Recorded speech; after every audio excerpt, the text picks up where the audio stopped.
que é regra de 3? Pessoal, regra de 3 é um processo prático, tá?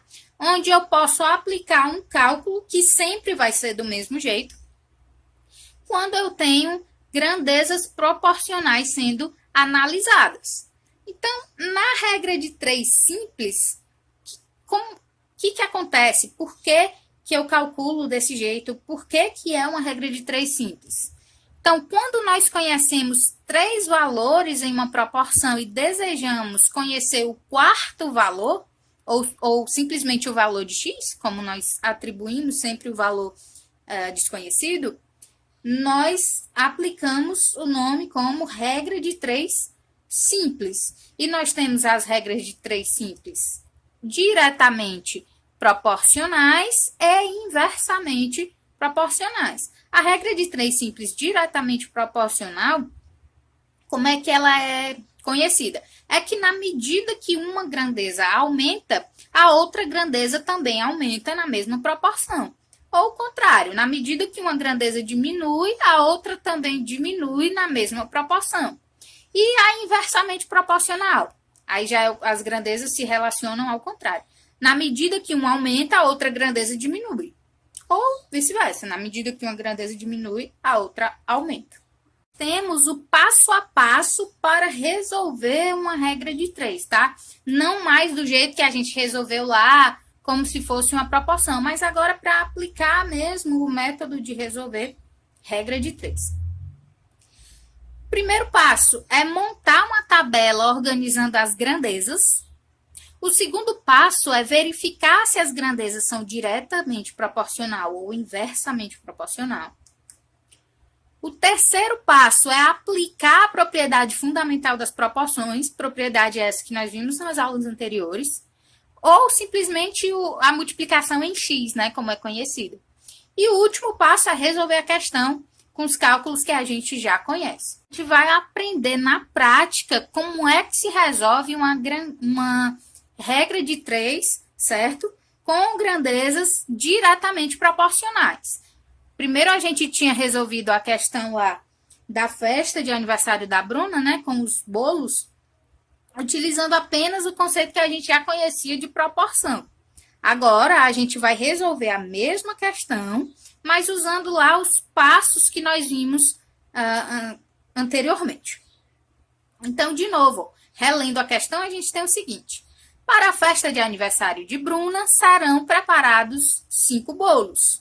Sabendo que no preparo de um bolo são utilizados 300 gramas de farinha de trigo, vamos determinar quantos gramas de farinha serão necessários para preparar os 5 bolos. Então, o que está acontecendo aí? Primeiro, vamos identificar as grandezas. Então, a gente tem aí, primeira grandeza, bolo. Segunda grandeza, as gramas, né, da farinha de trigo. Então, a gente tem que, para um bolo, são gastos 300 gramas de farinha de trigo. E a gente quer descobrir para 5 bolos quantos gramas a gente vai gastar. E a gente chama aí de uma letra qualquer. No caso, a letra X é a mais utilizada, tá? Então, essa aí é basicamente a tabela que a gente monta sempre, tá? Montada a tabela e descoberta as grandezas, a gente vai agora fazer uma análise, tá? Disso aí. O que a gente vai fazer? A gente vai tentar entender o que está acontecendo. Vamos lá. A quantidade de bolos aumentou ou diminuiu? Bom, de um bolo para 5 bolos, a gente aumentou essa quantidade, tá? E o que vai acontecer se a gente olhar para essa quantidade de bolos e comparar com a farinha de trigo? Bom, o que vai acontecer é que se eu aumentar a quantidade de bolos, eu vou ter que aumentar a quantidade de farinha de trigo utilizada, não é verdade? Então, pronto. O que está acontecendo agora é que a gente tem uma regra de 3 simples, tá? Por quê? Porque a gente tem aí 3 valores conhecidos e está pretendendo achar um quarto valor, tá bom? E a gente agora vai aplicar o terceiro passo, que é a propriedade fundamental das proporções. Isso aí é uma proporção, ó. Então, isso aí vai ser 1/5, igual a 300 sobre x, ou 1 está para 5, assim como 300 está para x. E a propriedade fundamental das proporções nos diz que a gente pode multiplicar isso aí em cruz, tá? Então, o que vai ficar? 1 vezes x, que é igual a x, igual a 5 vezes 300. X igual a 1.500. Obtivemos a mesma resposta de antes, só que utilizando o passo a passo de como descobrir aí como é feito um cálculo de regra de 3 simples. Nesse caso, diretamente proporcional. Agora, voltando às nossas grandezas inversamente proporcionais, o que a gente vai fazer é resolver a questão que nós já resolvemos, mas agora aplicando os passos que nós vimos, tá? Sem o conceito lá de proporção, apenas aplicando os passos que nós vimos. Então, a questão diz o seguinte: para reformar a escola em que Alice estuda, 12 operários pretendiam gastar 30 dias. Como a data de início das aulas foi antecipada, é necessário que essa reforma dure apenas 20 dias. Considere o mesmo ritmo de trabalho. Quantos operários serão necessários para cumprir o novo prazo? Então, a gente aí, achando as grandezas que nós iremos trabalhar, nós vamos trabalhar com operários, quantidade de operários, e os dias que serão trabalhados. Inicialmente, nós temos 12 operários trabalhando 30 dias. Perceba que a gente monta aí a nossa tabelinha de acordo com as nossas grandezas, tá? O tanto de operários embaixo do nome operários, o tanto de dias embaixo do nome dias e assim por diante, né? A nossa coluna é feita de acordo com as nossas grandezas. E depois, ó, esse tanto de dias diminuiu para 20 e a gente quer saber quantos operários precisam.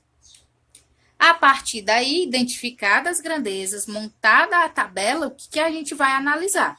Se é direta ou inversa. De 30 para 20, o tanto de dias diminuiu, setinha para baixo. Agora, analisa comigo. Se o tanto de dias diminuiu, o tanto de operários vai ter que aumentar ou diminuir? Bom, se eu tenho menos dias para trabalhar, eu preciso aumentar a quantidade de pessoas trabalhando.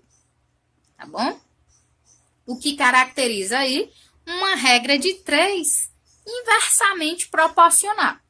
E agora sim eu posso aplicar, isso aí é uma proporção, o que eu vou fazer?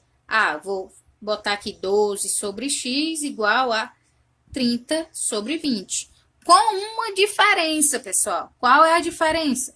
Como é uma regra de 3 inversa, o que eu vou fazer é trocar essa galerinha aqui, ó. O 30 vai para onde está o 20 e o 20 vai onde está o 30. O objetivo é, a grosso modo, transformar mais ou menos em uma regra de 3 direta, digamos assim. Essa história de trocar o numerador pelo denominador, tá? Então, trocando, isso aí vai ser 12 sobre x igual a 20 sobre 30. Eu gosto de mexer sempre aqui, ó, certo? Nessa grandeza que não tem a nossa letra, tá? Sempre mexo nela, tá bom? Essa aqui que tem um número, a letra a gente deixa fixa, tá bom? Agora sim, eu posso aplicar a propriedade fundamental das proporções, ó. Esse vezes esse igual a esse vezes esse. Ou simplesmente a multiplicação em x. Então, 20 vezes x é igual a 12 vezes 30. 20 vezes x é 20x. E 12 vezes 30, vamos fazer aqui do lado, ó. 12 vezes 30. 0 vezes 2 é 0. 0 vezes 1 é 0. 3 vezes 2 é 6. E 3 vezes 1 é 3. Somando isso aí tudo, ó. 360.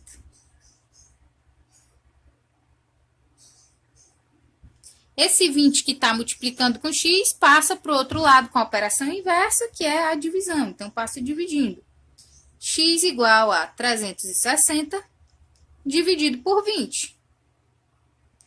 Podemos cancelar 0 com 0. Sobrou 36 dividido por 2, que é igual a 18. O que isso significa? Que se eu diminuir o tanto de dias a serem trabalhados, eu vou precisar de, ao invés de 12 operários, 18 operários, exatamente o que tinha acontecido aqui, certo? Ó, 18 operários. Só que agora aplicando o passo a passo.